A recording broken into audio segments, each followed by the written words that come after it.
Well, Mike, big day for your team this weekend. Start off, Wall Street is his first start for you in the futurity.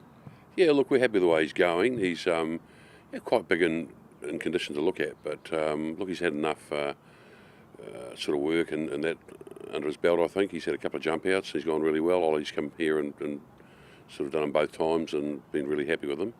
Horse looks bright and well and really happy with him going to his first run. And you're happy with the way he's come back from that break since the spring? Yeah, definitely. No, he's really good. He's settled the stable really well and really hasn't put a foot wrong.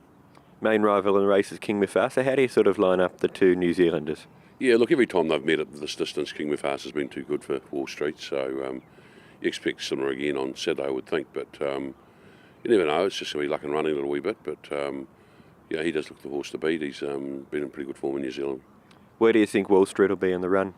Probably from that draw we'll have to go back a little bit, Edward, I would think, and we'll be a bit reliant that it's run along true enough, and that'll be the question mark, where there appears to be a little bit of speed in the race without them sort of going lickety-split, I would think. So he's just going to be a bit reliant on the pace in front of him. And what's the plan for the rest of the campaign? Will he head to Sydney, or is a race like the Blamey perhaps his next stepping stone? Yeah, look, the Blamey will be his next run. We sort of mapped that out, and then he'll head to Sydney from there. Also, African Pulse runs in the Oakliegh Plate. A very promising horse. Last two wins have been very good. Yeah, they have been. Look, this is his first real test. He was always looked as if he's going to be group class, but we're throwing him the deep end at Group 1. But he's in well at the weights, drawn nicely. It'll be dependent. There seems half a dozen that have got a bit of gate speed and that, so it'll be run along pretty true, I would think. And he's one of those half dozen that do go forward, so just need a little bit of luck and running, I would think. But look, he's nicely weighted and he's going really well.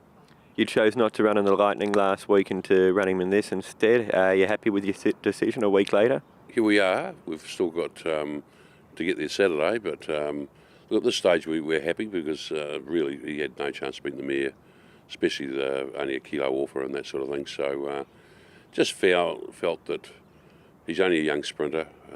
Was going to be a pretty heartbreaking sort of run if we did go that way. So we elected to go which looks an easier way, and he's better weighted. And you mentioned that he's better weighted and must give you confidence going against horses like Sepoy and Bell Sprinter.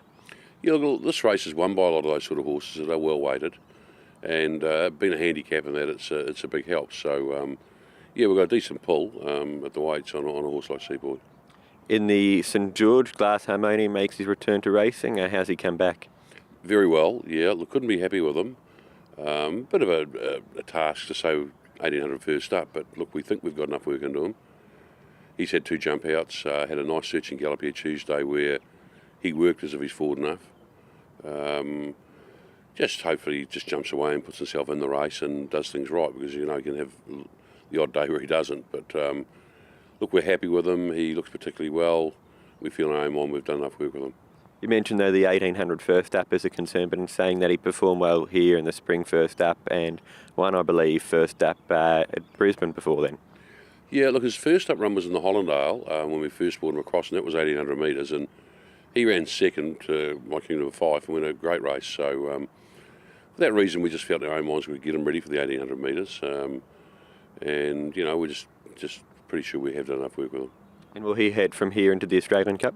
Yes, all going well, he will. And is Sydney an option, or is it light autumn for him? No, but Sydney.